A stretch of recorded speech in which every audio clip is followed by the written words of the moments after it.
Hola a todos, bienvenidos a mi canal Tras la Huella by Re. Yo soy Regina y si os apasionan las historias crime, estáis en el lugar correcto. Cada viernes os traeré un nuevo caso, así que si no os lo queréis perder, os pido que os suscribáis y que me deis un like si os ha gustado el vídeo. Hoy os voy a hablar de un asesino en serie estadounidense y no de uno cualquiera, sino de uno de los más despiadados o quizás el más despiadado, y no por el número de víctimas en comparación con otros asesinos en serie, sino por la crueldad, por la manera que tenía de cometer los crímenes. Seguro que muchos de vosotros ya conoceréis su nombre, pero no podía dejar de contar su historia. Amigos, hoy os voy a hablar de Ed Kemper, que es una fuente de inspiración para los autores de muchos libros y series de televisión. Ed Kemper ha quitado la vida a 10 personas en total, que es mucho, obviamente. Una ya sería demasiado, pero no tantas si pensamos en asesinos en serie como Ted Bundy. Bundy, que mató a más de 30 personas, o Richard Ramírez, que mató al menos a 14. Sin embargo, lo que hace que Ed Kemper sea uno de los peores no es el número de víctimas, sino la forma en la que les quitó la vida. Sus brutales acciones, por decirlo suavemente, requieren un análisis en profundidad, como siempre, y es lo que vamos a hacer en el vídeo de hoy. Y para ello tenemos que empezar por su infancia. Edmund Emil Kemper III, le llamamos tercero porque tanto su abuelo como su padre se llamaban de la misma manera, se le conoce como Ed Kemper y nace en Burbank, California, el 18 de diciembre de 1948 y tiene otras dos hermanas. Susan es la mayor, Aline la menor y él es el mediano. Su madre se llama Clarnell Elizabeth Strasberg y su padre se llama, como os he dicho, igual que él. Ed de pequeño estaba muy unido a su padre y cuando solo tenía 9 años sus padres se separaron y esto le pesó mucho porque se ve obligado a irse a vivir con su madre, a la que, como veremos más adelante, simplemente odia, por lo que Ed se siente muy solo. Se muda con sus hermanas y su madre a Helena en Montana y allí las cosas no van del todo bien. Su madre, Clarnell, bebe mucho, tiene un problema con el alcohol, además es muy autoritaria y humilla constantemente al pequeño Ed. También es muy violenta con él. De adulto, Ed dirá que el motivo por el que su madre lo trataba así era porque odiaba a los hombres. Según él, su madre tenía un problema con los hombres. Cierto o no, no podemos saberlo, pero gracias a Ed, a decenas de peritajes sobre Ed, sabemos que sin duda él sí odiaba a las mujeres, principalmente a su madre, y a su vez ella odiaba a su hijo, lo cual no es tan difícil de creer, teniendo en cuenta lo que le hace en este periodo, aunque quizás no fuera odio. Por eso quizás el término odiar no es el adecuado, ya que Clarnell parece más bien tener miedo de su hijo. Por eso, precisamente en ese periodo, le obliga a dormir en el sótano. Imagina tener 10 años como mucho y que tu madre te obligue a pasar las noches en un cuarto soterrado, oscuro, con un colchón en el suelo, solo una bombilla que cuelga del techo, sin baño ni nada, sin posibilidad de salir, con ratones y cucarachas revoloteando a tu alrededor. El sótano o la oscuridad en general son una de las cosas más aterradoras para un niño. Ed tiene miedo de estar allí, por lo que el odio que siente hacia su madre no es de extrañar. Su odio hacia su madre no hace más que crecer, pero os preguntaréis por qué la madre lo encierra allí. Según ella, tiene miedo de que su hijo abuse de sus hermanas, pero no sabemos si se trata solo de una paranoia o si tiene motivos para pensar eso. No sabemos si se trata de toda una serie de fantasías perversas o un miedo real de su madre, debido quizá a acontecimientos ocurridos en el pasado con sus hermanas. Acontecimientos que, sin embargo, desconocemos a día de hoy y que quizás nunca se han contado. Por otra parte, estamos hablando de un niño que de mayor se ha convertido en uno de los serial killers más aterradores del mundo, que tenía como objetivo precisamente a mujeres jóvenes. Así que probablemente la madre tenía sus motivos para temer algo así Sin embargo, ¿lo iba a solucionar encerrándolo en el sótano con ratones y cucarachas? Obviamente no. El caso es que esto dura más de 8 meses y cuanto más tiempo pasa, más indiferente es Clarnell con Ed. De hecho, le dice explícitamente que no quiere demostrarle afecto por miedo a que se lo tome como una señal de que le quiere y de que se vuelva gay. Además, no deja de repetirle que es idéntico a su padre al que ella odia y como consecuencia lo odia también a él. Además, añade que ninguna otra mujer lo soportará, lo amará y así se crea una especie de círculo vicioso. Clarnell maltrata a Ed convencida de que es peligroso y Ed, privado de amor y cuidados, se vuelve cada vez más furioso y rebelde. Y así Ed desarrolla cada vez más fantasías morbosas y comportamientos perturbadores. Ed comienza a tener sus primeras fantasías muy pronto y lo sabemos por una respuesta que le da a su hermana Susan. Su hermana Susan se burla de él diciéndole que está enamorado de una persona y le dice: deberías darle un beso a tu profesora porque te gusta. A lo que él le respondió que para besarla primero tendría que matarla. Es decir, que es de los que piensa que para besar a alguien primero hay que matarlo. Solo podría besarla si estuviera muerta y amigos, en ese momento Ed tiene solo 10 años. Imaginad lo que está pasando en su cabeza para llevarlo a tener un pensamiento así. Estas fantasías de hacer daño pronto se convierten en una necesidad y lo sabemos porque al principio empieza robando las muñecas a sus hermanas, concretamente a Aline, a la más pequeña, y hace cosas como cortarles todo el pelo o rapárselo. Luego les cortaba las cabezas, lo cual hasta aquí puede que no suene tan raro, quizás muchos de nosotros lo hemos hecho, pero obviamente si se hubiera limitado a eso no estaríamos aquí hablando de ello. Con el tiempo Ed no se conforma con las muñecas y pasa a los animales y su necesidad de hacer daño aumenta. Es como si tuviera que descargar toda la rabia que ha ido reprimiendo. Y solo hay 2 maneras de hacerlo: descargarla hacia adentro, en cuyo caso Ed se habría hecho daño a sí mismo, de alguna manera habría llevado a cabo comportamientos autolesivos, o descargarla hacia afuera, que es precisamente lo que hace Ed.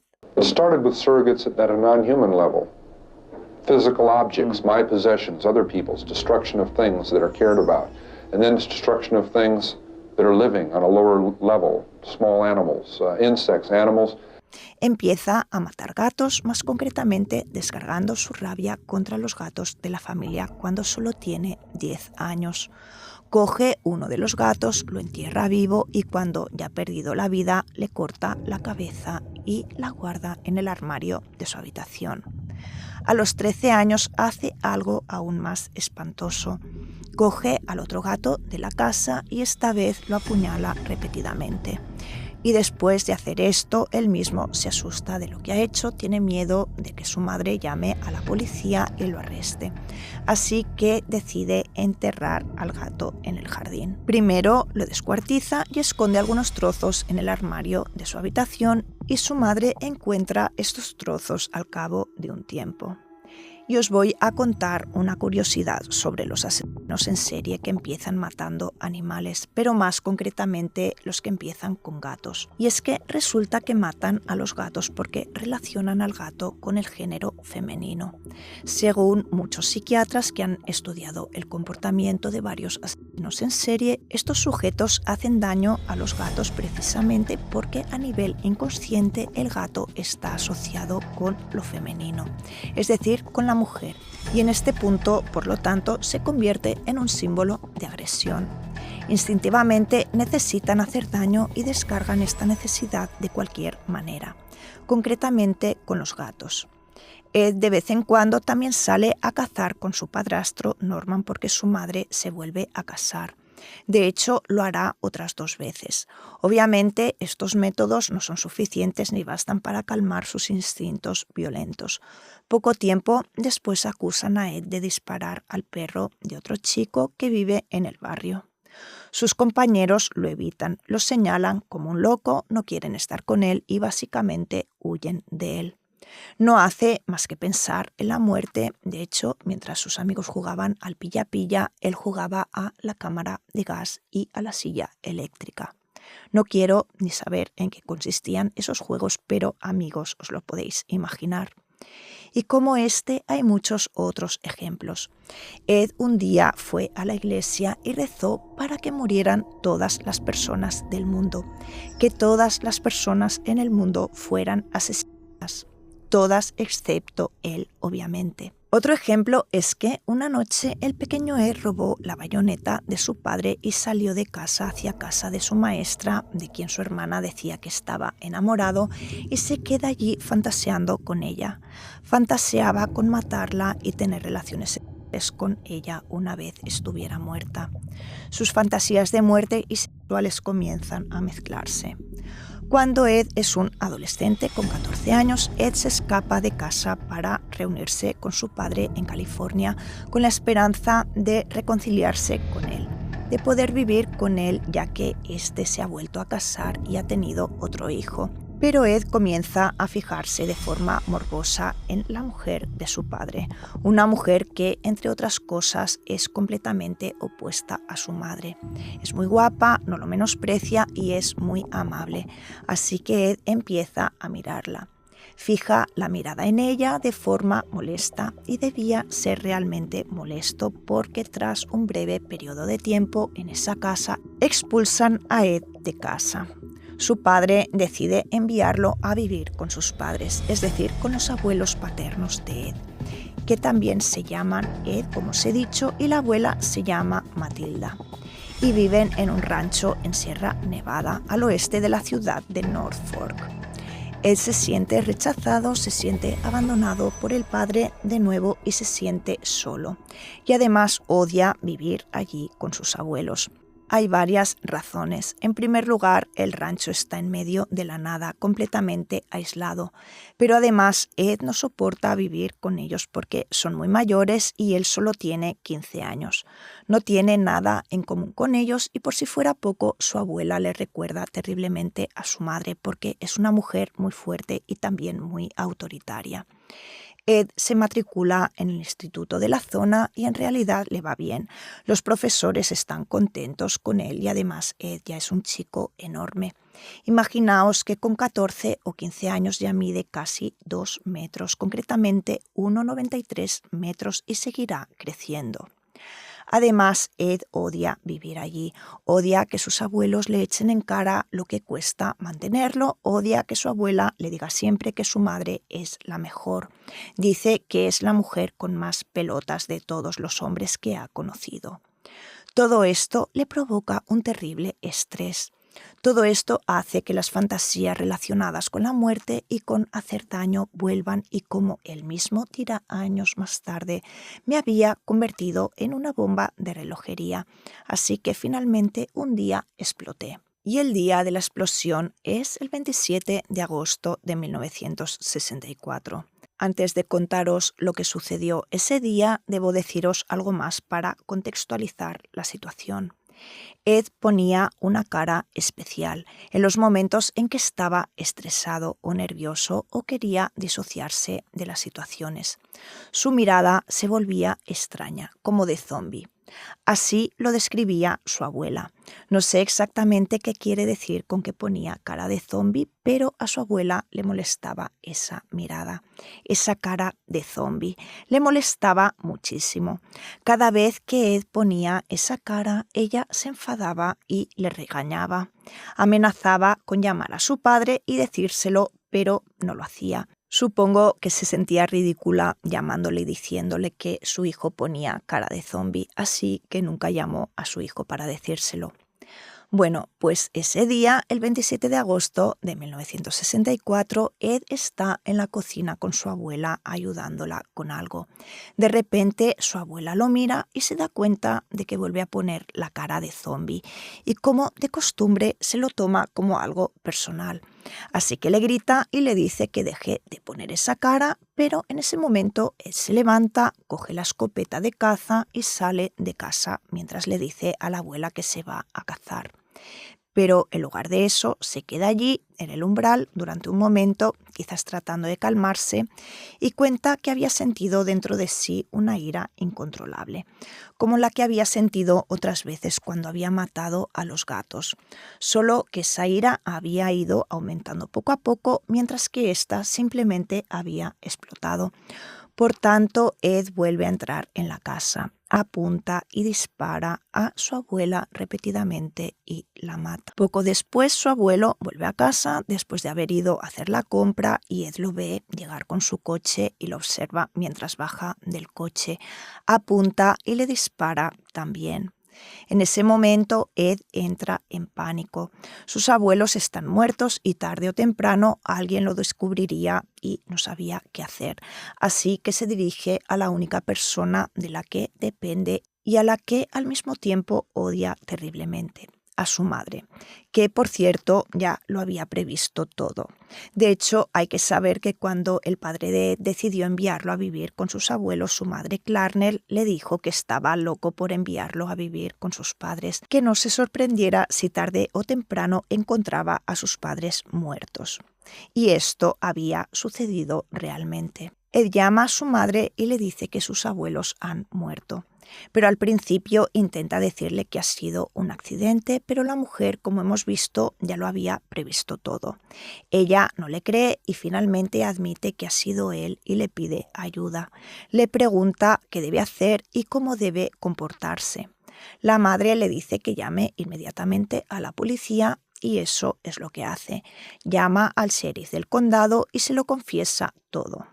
Cuando le preguntan por qué ha matado a sus abuelos, él responde que, en cuanto a su abuela, simplemente quería saber qué se sentía al hacerlo y que al abuelo lo había matado solo para evitarle el dolor de descubrir que su mujer estaba muerta. Antes de la vista, en el Tribunal Superior, Ed es sometido a un examen psiquiátrico y así se le diagnostica por primera vez esquizofrenia paranoide. El tribunal lo declara entonces demente y lo pone bajo la autoridad de la Justicia Juvenil de California, que decide ingresarlo en un hospital, el Hospital Estatal de Atascadero, que era precisamente un centro especializado en el tratamiento de delincuentes menores con trastornos psiquiátricos, ya que recordemos que todavía tenía 15 años. Todavía tenía 15 años y entre otras cosas el psiquiatra forense informó de que después de matar a sus abuelos y durante el breve periodo que pasó en prisión, en una especie de reformatorio, Ed había tenido un pensamiento preciso. Me gustaría haber desnudado a mi abuela. Había reflexionado sobre la pérdida de la oportunidad de desnudar a su abuela después de haberla matado. Es decir, al pensar en lo que había hecho, se había arrepentido de haber entrado en pánico y de haber llamado rápidamente a su madre, porque así había perdido la oportunidad de quitar la ropa a su abuela mientras estaba muerta. Pero también había añadido que se dio cuenta de que era un pensamiento antinatural y por lo tanto no quería seguir con él. No quería hablar más de ello. El psiquiatra lo describió como psicótico, confuso e incapaz de funcionar normalmente, con ideas paranoicas cada vez más extrañas. También señala que su paranoia se dirige principalmente a las mujeres, con una única excepción, su madre. Considera que es la verdadera culpable de todo y concluye diciendo que Ed es un psicótico y un peligro para sí mismo y para los demás, y que podría suponer un problema en el futuro a largo plazo. El Hospital de Atascadero es un centro en el que hay muchísimos pacientes.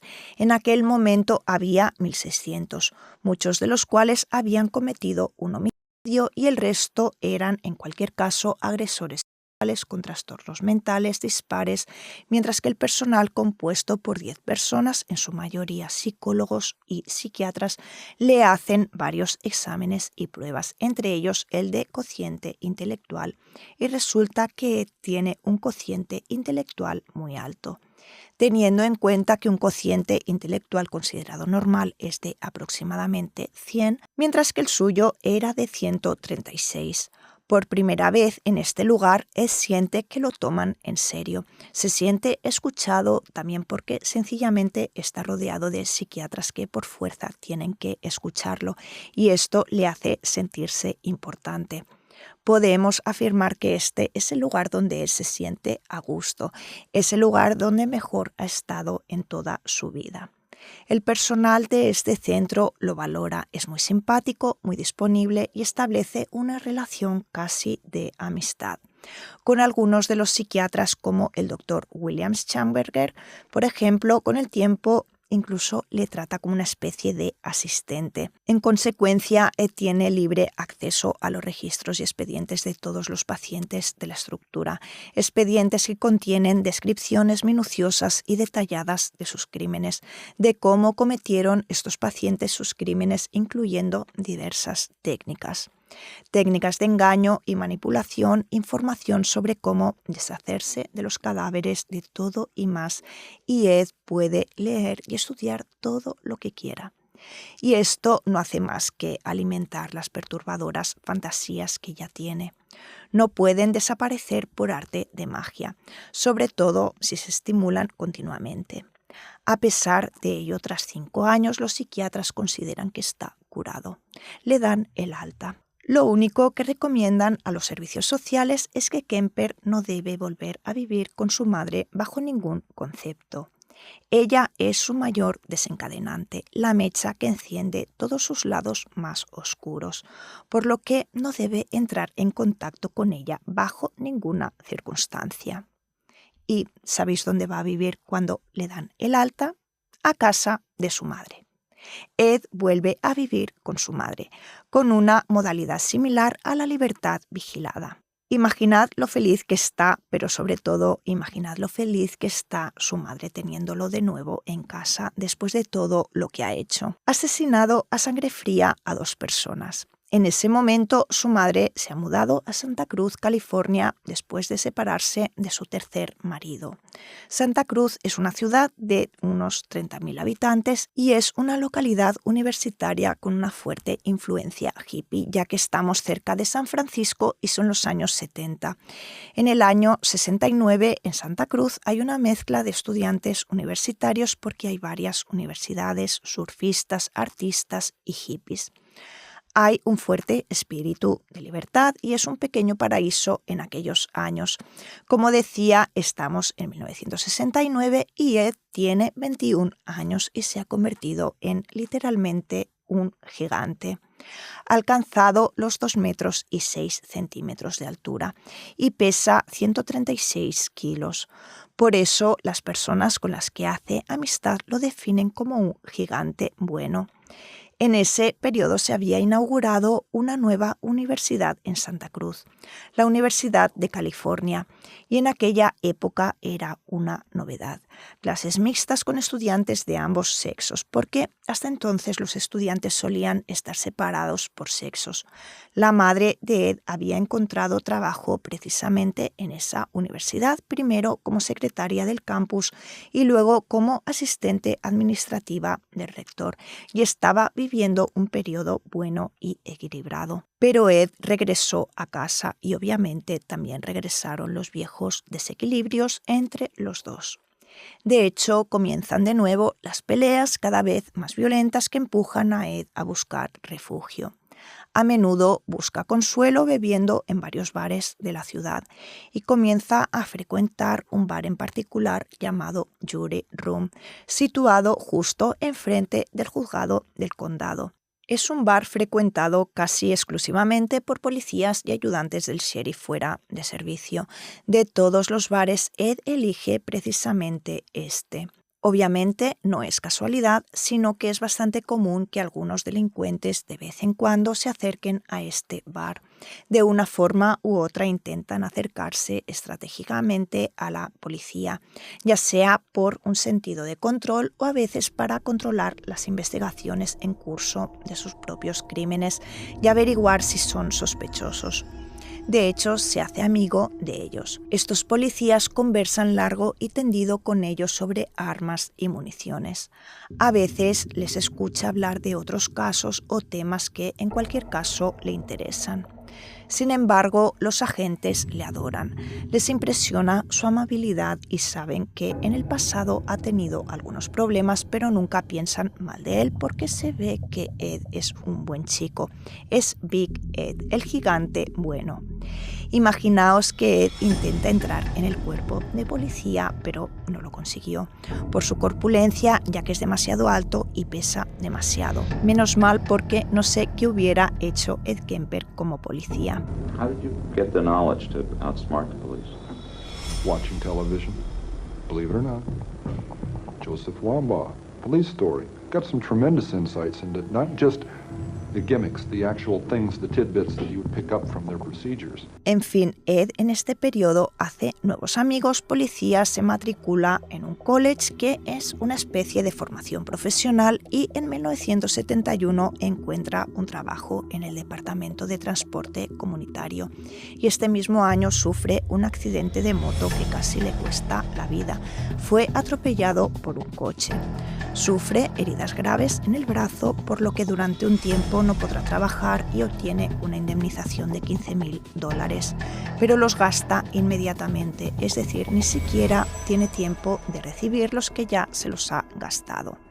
Se los gasta en un coche nuevo que utiliza para deambular continuamente por la universidad en la que trabaja su madre, para observar a todas las jóvenes estudiantes que salen de allí y que a menudo hacen autostop y que esperan que les lleve algún desconocido, porque estamos en los años 70 y hacer autostop estaba de moda.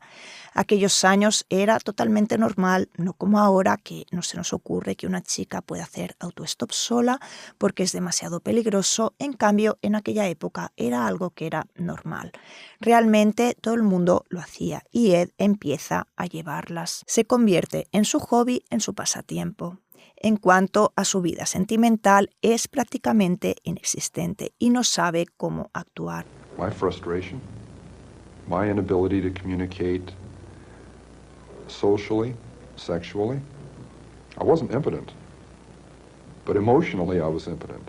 I knew absolutely nothing about that whole area, even if just sitting down and talking with the young lady. Ligar con las chicas es algo que descarta totalmente porque sería rechazado y según él su madre le inculcó esta creencia desde que era pequeño. Recordad que ella misma le decía que ninguna mujer lo amaría nunca. Su madre mermó la confianza en sí mismo y lo convirtió en un inútil.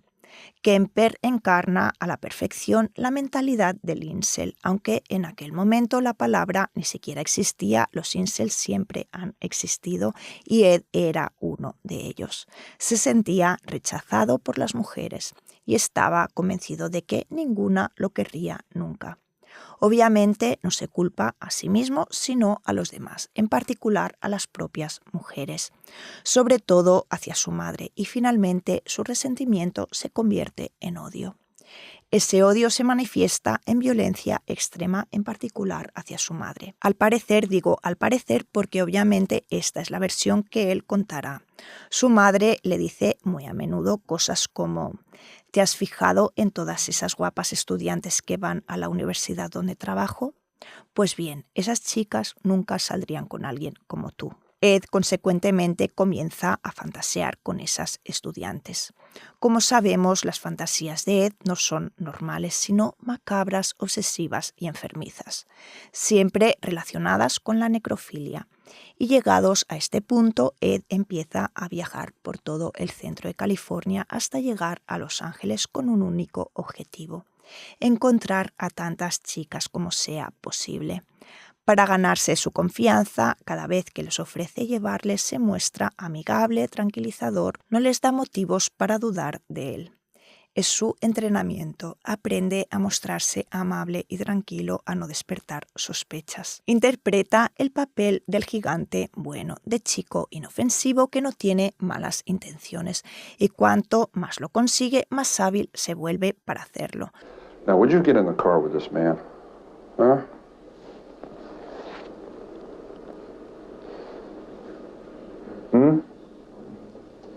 The state has made me much more credible as a human being.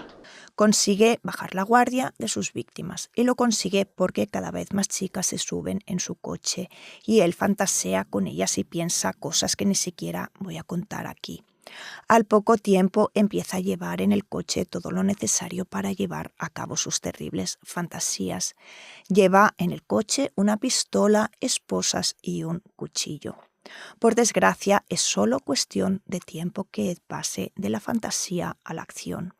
El 7 de mayo de 1972, dos estudiantes llamadas Mary Ann Pesch y Anita Luquesa se encuentran en el acceso de la autopista de Ashby Avenue en la zona de Berkeley y quieren dirigirse a San Francisco, así que sujetan su cartel en el que pone San Francisco. Para estas dos chicas esta es su primera aventura haciendo autostop juntas y obviamente están muy emocionadas. Mary Ann y Anita son compañeras de habitación en el Fresno State College y el sábado anterior habían ido a Berkeley y precisamente para encontrarse con dos amigos del instituto, pero cuando llegó la hora de volver decidieron cambiar de planes y no quisieron volver con sus amigos impulsadas por el entusiasmo y las ganas de aventura y decidieron hacer autostop. Decidieron ir a Stanford, San Francisco, haciendo autostop. Eran jóvenes despreocupadas y en pleno espíritu libre de aquellos años y por desgracia la mala suerte quiere que Mary Ann y Anita acaben en el punto de mira de Ed Kemper. Las encontró en el arcén de la autopista con este cartel en el que ponía San Francisco. Se detiene y las invita a subir al coche. Las dos chicas se miran y dudan un instante porque al fin y al cabo Ed es un hombre imponente, grande y corpulento, pero él ya sabe perfectamente cómo ganarse la confianza de las autoestopistas porque ya ha ensayado mucho anteriormente. Sabe cómo parecer inofensivo y tranquilizador. Tiene ese aire de gigante bueno. Esta estrategia convence a las dos amigas para que confíen en él y suban en su coche. Pero esta vez, a diferencia de las otras, Ed no las lleva a su destino. Tras meses y meses de preparación, esta vez Ed está listo para actuar y ya no es ese chico de 15 años prisionero de sus emociones que explota sin control. Luego entra en pánico y llama a su madre porque no sabe qué hacer con su ira y sus emociones. No, esta vez es tranquilo, lúcido y organizado. Antes de que las chicas suban en el coche, ha metido tubos de pintalabios en las manillas de las puertas para que cuando las chicas intenten abrir las puertas para escapar, queden bloqueadas. La barra de pintalabios bloqueaba el mecanismo de la manilla y les impedía abrir la puerta desde dentro. Y así, en lugar de llevarlas a San Francisco, como les había dicho, las lleva a una zona desértica cerca de Alameda. Las chicas se dan cuenta de lo que está pasando, pero no pueden hacer nada. No pueden escapar, no pueden pedir ayuda y están aterrorizadas. Luego detiene el coche en medio de la nada y las mata. Primero ata a Mary Ann al asiento y luego coge a Anita y la encierra en el maletero. Luego vuelve al coche e intenta asfixiar a Mary Ann con una bolsa, pero no lo consigue porque ella lucha con todas sus fuerzas. Pero obviamente Ed es más fuerte, mide más de 2 metros y pesa casi 140 kilos, por tanto las chicas no tienen escapatoria. Acaba estrangulando a Mary Ann y luego le corta la garganta. Mientras tanto, su amiga Anita lo oye todo desde el maletero, oye cómo grita e intenta defenderse. A continuación, Ed la apuñala. También apuñala a Anita, le quita la vida y mete los 2 cadáveres en el maletero.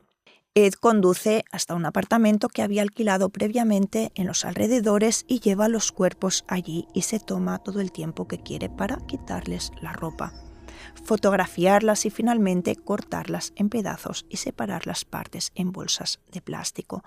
Pero antes de deshacerse de todo, hace algo realmente espeluznante. Ed toma las cabezas de las 2 chicas y mantiene relaciones sexuales orales con ellas, y esto es algo que hará con todas sus víctimas, lo que nos hace comprender lo poco que significaban las mujeres para él. No eran personas para él. Solo de pensarlo me revuelve el estómago.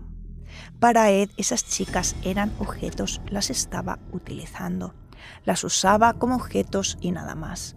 Por cierto, pensad que en el viaje hacia este apartamento ocurre algo absurdo. Casi atrapan a Ed. De hecho, la policía lo para mientras conduce porque tiene un faro encendido.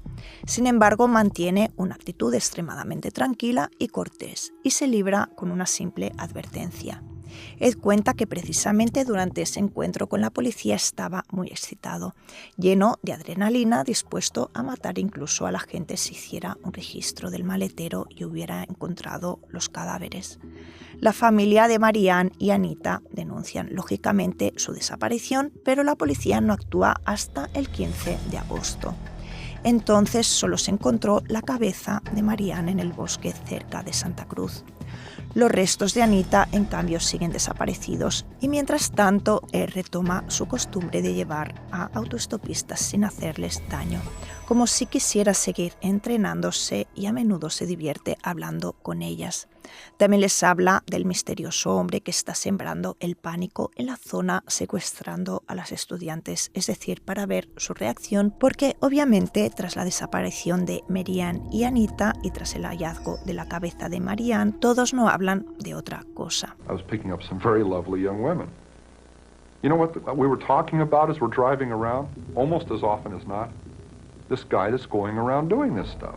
And the second they started talking that, they didn't realize it, but they were getting a free ride, comparing notes and speculating on what he looks like, how he carries himself, why he's doing this stuff, telling me about it. Su siguiente víctima es Aiko Koo, una bailarina de danza clásica de 15 años.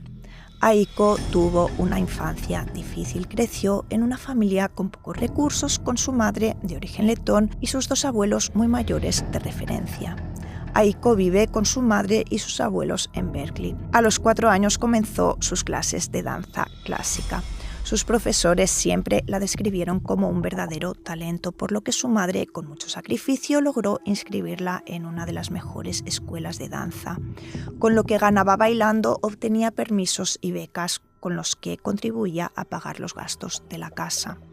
Así, a los 15 años ya se encaminaba hacia una prometedora carrera como bailarina de danza clásica. La tarde del 14 de septiembre de 1972, Aiko tenía una invitación para asistir a un curso de danza en un estudio muy importante de San Francisco, y ella decidió ir y tomó el autobús, ya que su familia no tenía coche. Mientras estaba, empezó a charlar con una chica llamada Anne, que también estaba esperando el autobús, pero Aiko llegaba tarde.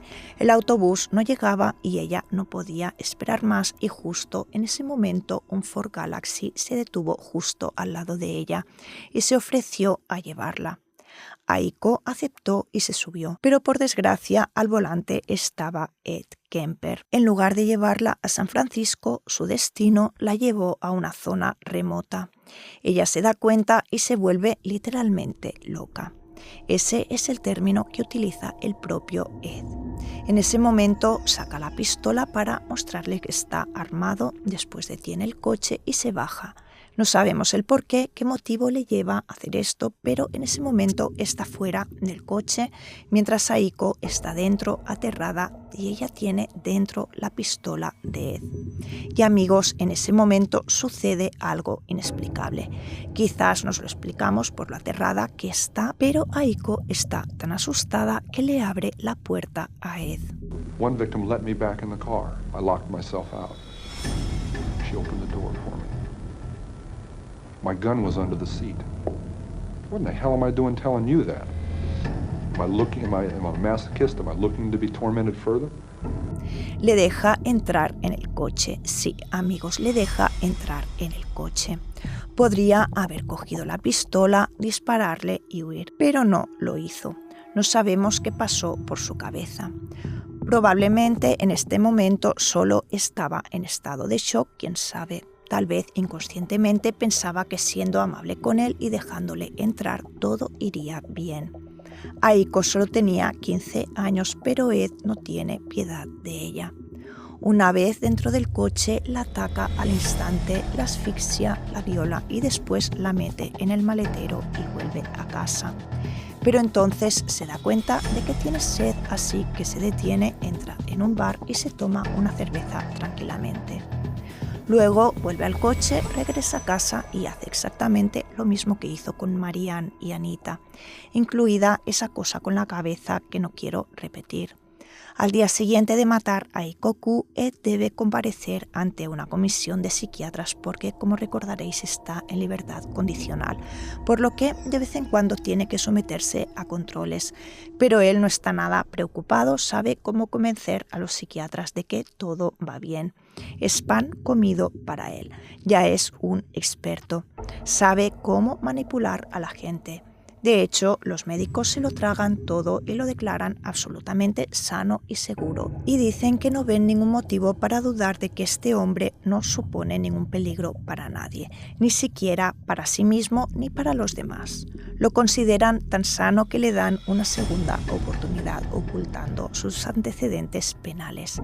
En pocas palabras, le borran los antecedentes penales sin saber que en ese mismo momento en el maletero de su coche se encuentra la cabeza cortada de una chica a la que ha matado el día anterior, y con este certificado de salud mental recién expedido en la mano, Ed vuelve a conducir hasta encontrar un lugar donde enterrar los restos de Aiko. Y lo encuentra en Boulder Creek, donde permanecerán hasta el mes de mayo siguiente. Las fantasías de Ed continúan, al igual que la necesidad de matar. Está deseando volver a atacar y empieza incluso a guardar trofeos y las fotografías de sus crímenes. Y el impulso que siente cada vez que discute con su madre, el impulso de matarla, también crece cada día más. La policía investiga sin descanso y llena el barrio y el campus de folletos con la foto de Aiko y la frase desaparecida. Uno de estos folletos acaba en manos de Anne, la recordáis, es la chica con la que Aiko había charlado en la parada del autobús. Ella la reconoce inmediatamente y llama a la policía para informar de que había visto a Aiko subir en el coche de un hombre blanco bastante alto. Obviamente estaba sentado en el coche, por lo que no había visto cuánto fuera alto, y también describe el coche en el que iba este hombre, pero no sabe nada más. No puede precisar el modelo de coche ni la matrícula y, por desgracia, estas descripciones no son suficientes para encontrar a Aiko ni a su secuestrador. Sin embargo, la noticia llega a los periódicos y el pánico se extiende oficialmente. Ed vuelve a actuar en enero de 1973 cuando recoge a Cynthia, también estudiante, con su coche. Cindy Schall también es estudiante y es incluso una de las hijas del agente de policía Jim Conner, amigo de Ed, porque los dos iban al mismo bar. Cindy vive con una amiga cerca de la playa y trabaja como niñera para una familia que vive en el centro de la ciudad, y para ir a la universidad suele hacer autostop. La tarde del 8 de enero hace autostop y, como os decía, la recoge Ed. La recoge y, como era de esperar, la lleva a un lugar aislado en un bosque y esta vez le dispara con un rifle, matándola en el acto. Luego Ed lleva el cuerpo de Cindy a casa de su madre porque ya no tiene dinero para pagar el alquiler de su apartamento y esconde el cadáver en un armario de su habitación, como si fuera el gato que mató cuando era niño. Al día siguiente, Ed hace lo que hace siempre con el cadáver de Cindy y con su cabeza cortada. De hecho, se queda con la cabeza unos días solo para ese fin. Luego la entierra en el patio trasero, solo la cabeza, como hacía con los gatos cuando era pequeño, solo que con los ojos mirando hacia la ventana de su habitación, para que así él, al mirar fuera, pudiera imaginar que ella le estaba mirando. El resto del cuerpo lo tira al océano y ni siquiera 24 horas después un agente de policía encuentra un brazo humano dentro de una bolsa de plástico en la playa. Los análisis confirmarán que el brazo pertenece a Cindy. Pocas semanas después, el 5 de febrero de 1973, Ed Kemper vuelve a atacar. Carga en su coche y mata a tiros a las estudiantes de la Universidad de California en Santa Cruz, Rosalind Thorpe, de 24 años, y Alice Liu, de 21. Y después de matarlas, Ed pasa tranquilamente los controles de seguridad del campus con los cadáveres de las dos chicas en el coche. Luego, en un lugar apartado, las decapitó, las descuartizó y distribuyó los restos en diferentes lugares, como siempre hacía. y ya todo el mundo está aterrorizado. Hay chicas que desaparecen y restos de cuerpos que aparecen en las playas, arrastrados por el mar o en los bosques. El 15 de febrero encontraron otros restos, un cráneo y una mandíbula cerca de una autopista tirados de forma aleatoria. Los restos pertenecían a las dos chicas Alice y Rosalind. La investigación continuó y Santa Cruz se sumió en el pánico más absoluto. La prensa comenzó a llamarla la capital mundial de los asesinatos, y no sin razón, porque Ed no era el único asesino en serie que actuaba en esa ciudad. Al parecer, otros dos, es decir, no uno sino dos, y el tercero, que era Ed Kemper, lo apodaron como Co-ed Killer, que podría traducirse como asesino de estudiantes, porque co-ed es un término utilizado en Estados Unidos para referirse a los estudiantes de escuelas mixtas, a las que van ya sea chicos que chicas. Los otros dos asesinos en serie eran John Linley Fraser, que acabó con la vida de toda una familia, además de con la de la secretaria del padre de esta familia, porque los consideraba símbolos de la corrupción materialista en el mundo. Y el otro era Herbert Mullin, que actuó precisamente en el mismo periodo que Ed Kemper, que mató a 13 personas. Por lo tanto, más que él. Y de hecho, Ed se siente que está en competición con estos dos, sobre todo cuando Herbert Mullin fue detenido y se le atribuyeron unos crímenes que en realidad había cometido él. La comunidad se moviliza y se crea un número de teléfono especial. Uno de ellos se pone en funcionamiento en el campus universitario, donde, por cierto, están bajando las matriculaciones. Se toman medidas y se publican muchos avisos en todos los tablones de anuncios de las escuelas que aconsejan a las chicas que se queden en las residencias después de medianoche y sobre todo que no hagan autostop, y si realmente tienen que hacerlo, que acepten solo coches que tengan la pegatina de los trabajadores de la universidad y que por lo tanto sean conducidos por personas de confianza que trabajan en el campus. Entonces, Ed, ¿qué hace cuando lee esto? Le roba la pegatina a su madre, que trabaja en el campus, y la pega en su coche para que las chicas sigan confiando en él y acepten que las lleve. Pero su carrera, si es que podemos llamarla así, está cerca, aunque en realidad aún no. Tiene que alcanzar su punto álgido, así que preparaos, porque entre marzo y abril de 1973, probablemente a raíz de toda esta situación, de todas estas muertes, el propietario de una armería de Santa Cruz decide establecer un control para averiguar todas las personas que le han comprado armas, y se da cuenta que uno de ellos tenía antecedentes y había matado a 2 personas, por lo que no podía haber comprado un arma, pero lo había hecho. Aún así, compró un rifle en su tienda. Pues bien, precisamente ese hombre era Ed Kemper. El propietario de la armería denuncia a la policía que un tal Ed Kemper le ha comprado un arma ilegalmente, por lo que la policía se dirige a su casa en la misión de confiscarla. Pero, amigos, todavía nadie sospecha que Ed Kemper sea el asesino. Al contrario, los policías lo conocen, así que no piensan nada de él. Solo piensan en confiscarle el arma porque no puede tenerla, pero en la mente de Ed Kemper, cuando esto sucede, cuando la policía va a su casa y le confisca el arma, algo se desencadena y entra en paranoia. Convencido de que la policía sospecha de él, que su madre sospecha de él y que tal vez fuera ella quien lo denunció, se desata en él un torbellino de miedos. Miedo a que su madre descubra los crímenes, que se avergüence de él, que le regañe y que le humille de nuevo. Para rematar, tiene una discusión con ella, la enésima, así que llega al límite y actúa. Es el momento de eliminarla también a ella. El 20 de abril de 1973, mientras su madre está durmiendo, hacia las 4 de la mañana, Ed se cuela en su habitación con un martillo en la mano y le quita la vida de una manera brutal. La golpea de forma violenta y desordenada con toda su fuerza que tiene, luego le corta la garganta con un cuchillo y pone en escena su fantasía suprema, la eliminación de su propia madre, el origen de todo, como si para Ed todo hubiera sido siempre un camino hacia ese objetivo. El odio, el rencor, la frustración, tratando de borrar el origen de su dolor. Y lo hace de la manera más cruda y violenta posible, como si quisiera castigarla. It was springtime. It was April. And for 2 months I hadn't killed. And I said, it's not going to happen to any more girls. It's got to stay between me and my mother. And it's got to, I can't get away from her. We're still fighting. She's still belittling me. I'm like a puppet on a string, and I entertain her. She knows all my buttons, and I dance like a puppet with that pain. And it had even gotten physical, to where I had physically grabbed her and thrown her onto her bed, trying to emphasize a point that I was threatening to.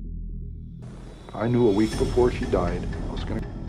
And she went out to a party, she got soused, she came home, went to sleep. I was woken up by that. I came out. I walked up to her bed. She's laying there reading a paperback, as many thousands of nights before. And she said, "Oh, I suppose you're going to want to sit up all night and talk now." Shit. I looked at her. I said, "No." I said, "Good night."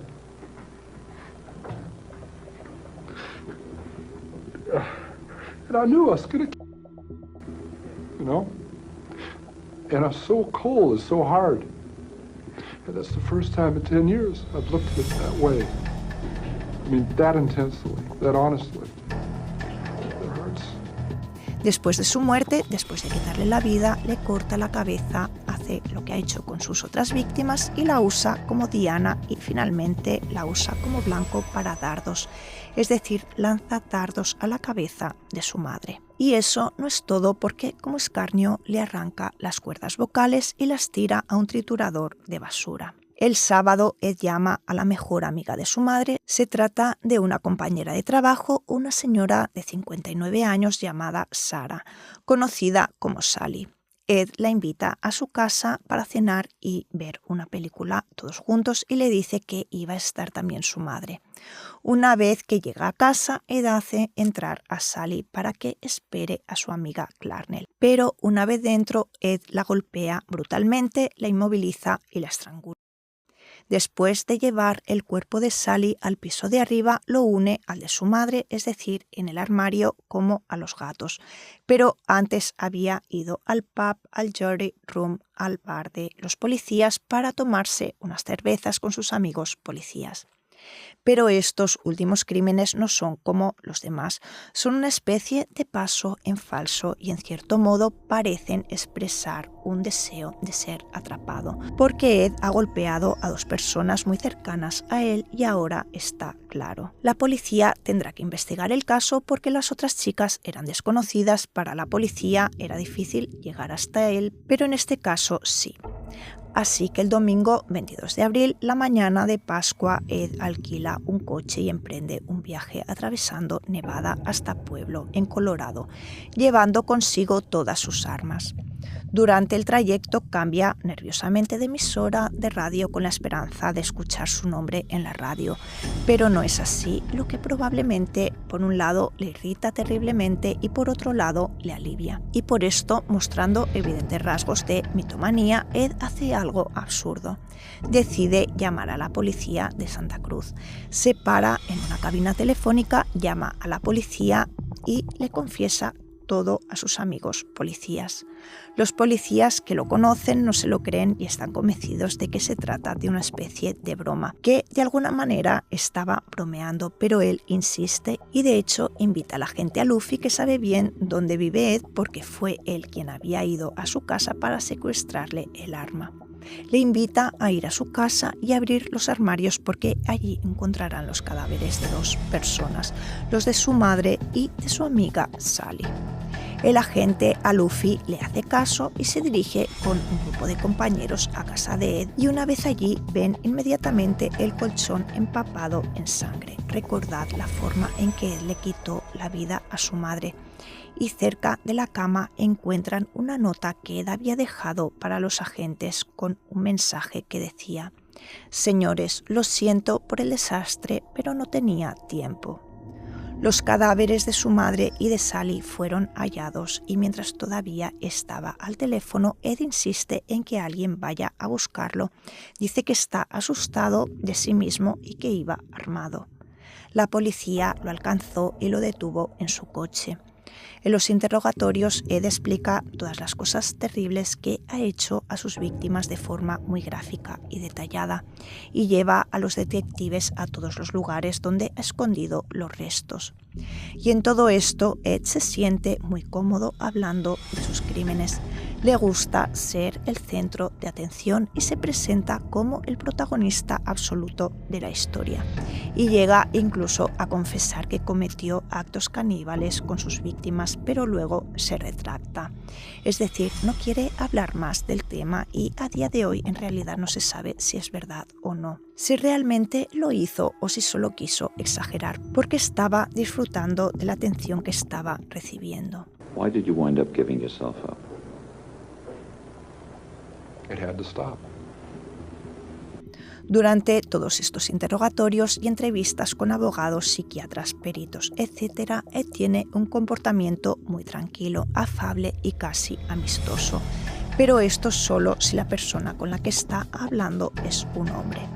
Si la persona que le hacía las preguntas era una mujer, Ed estallaba en una ira incontrolable y revelaba todo su profundo odio hacia el género femenino. De todos modos, él es la víctima, es decir, si hizo lo que hizo era por culpa de los abusos de su madre y no hay espacio para otra cosa. No hay arrepentimiento, no hay empatía ni hacia las víctimas ni hacia los demás.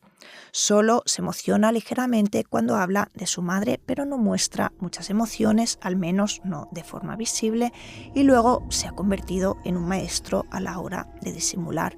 Simula las emociones cuando es necesario para desempeñar el papel que le convierte en un momento dado, es decir, moldea su personalidad para manipular a los demás. El informe psiquiátrico de Ed revela un trastorno de personalidad caracterizado por rasgos antisociales, entre los que se incluyen la falta de remordimientos y el desprecio y falta de empatía hacia los demás. Sin embargo, no debemos olvidar que de pequeño le diagnosticaron esquizofrenia.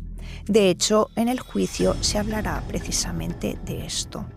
Si un individuo esquizofrénico puede considerarse sano, capaz de discernir entre el bien y el mal, y de hecho, esta vez por haber matado a otras 8 personas fue declarado completamente consciente de sus actos y de discernir entre el bien y el mal.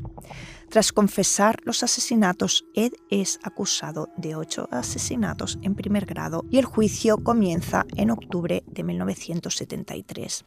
Intenta declararse inocente por demencia, pero como decíamos, sin embargo, en noviembre de ese mismo año se le declara sano de mente y culpable un mes después del inicio del juicio. Y pensad que Ed Kemper había solicitado la pena de muerte con tortura por sus crímenes, pero en ese momento la pena de muerte había sido suspendida en California, por lo que Ed solo recibió 8 cadenas perpetuas. Cuando testificó, Ed no expresó un arrepentimiento claro, aunque mientras contaba una parte de su historia parecía realmente disgustado por lo que había hecho, pero no se puede hablar de remordimiento. Uno de los psiquiatras con los que Ed había hablado, el Dr. Schamberger, con el cual Ed había entablado amistad cuando era niño, varios años después de su encarcelamiento, el Dr. Schamberger recibió un paquete que contenía una taza hecha a mano por Ed como regalo. Se trataba de una taza realizada con una técnica particular. De hecho, Ed afirma que le llevó un año terminarla y en ella hay 2 inscripciones. Una que dice, te pido perdón, y en otra, nunca te prometí un jardín de rosas. Y esta era una forma de decir lo siento, una especie de justificación encubierta, es decir, como decir nunca te prometí que todo iría bien, así que era predecible. Es como decir me siento casi culpable por haberte decepcionado, pero no es culpa mía si estás decepcionado porque tú lo sabías. Solo tú sabías que nunca me curaría y que tarde o temprano pasaría, así que es culpa tuya. Yo nunca te prometí un jardín de rosas. Y esta es su enésima descarga de responsabilidad y Kemper en su cabeza no tiene ninguna. Es solo una pobre víctima. La culpa es de su madre, de las mujeres, de los psiquiatras. I'm saying I've wanted to kill my mother since I was 8 years old, and I'm not proud of that. Y para finalizar os voy a contar una curiosidad, y es que durante un tiempo, creo que unos 2 años, Ed Kemper estuvo en la misma prisión. De hecho, estuvo en la misma celda que Herbert Mullin, ese otro asesino en serie que actuó en la misma época y al que consideraba un rival con el que competía. Kemper habla de él en varias entrevistas diciendo que lo odiaba porque era irritante, impredecible y mentalmente inestable. Además, intentaba llamar la atención de forma infantil. Y Kemper seguramente no sabe lo que es la proyección porque es precisamente lo que hizo él. Es decir, se describió a sí mismo con exactitud. Probablemente por eso lo odiaba, simplemente veía en él su propio reflejo. Hoy en día tiene 76 años, sigue en prisión y siempre se ha negado a presentarse a las audiencias para solicitar la libertad condicional porque está muy bien en la cárcel. De hecho, entre rejas se ha licenciado y enseña informática a los reclusos. Además, se dedica a la creación de cerámica, como habéis visto con la taza que le regaló a su psiquiatra. I am an American, and I kill Americans. I am a human being, and I kill human beings. And I did it in my society. Y amigos, esta es toda la información que tengo sobre el caso. Si conocíais la historia de Ed Kemper, dejadme un comentario. Si no la conocíais, dejádmelo también si queréis. Gracias por haber estado este rato conmigo. Como siempre, yo me despido hasta la semana que viene con más historias crime.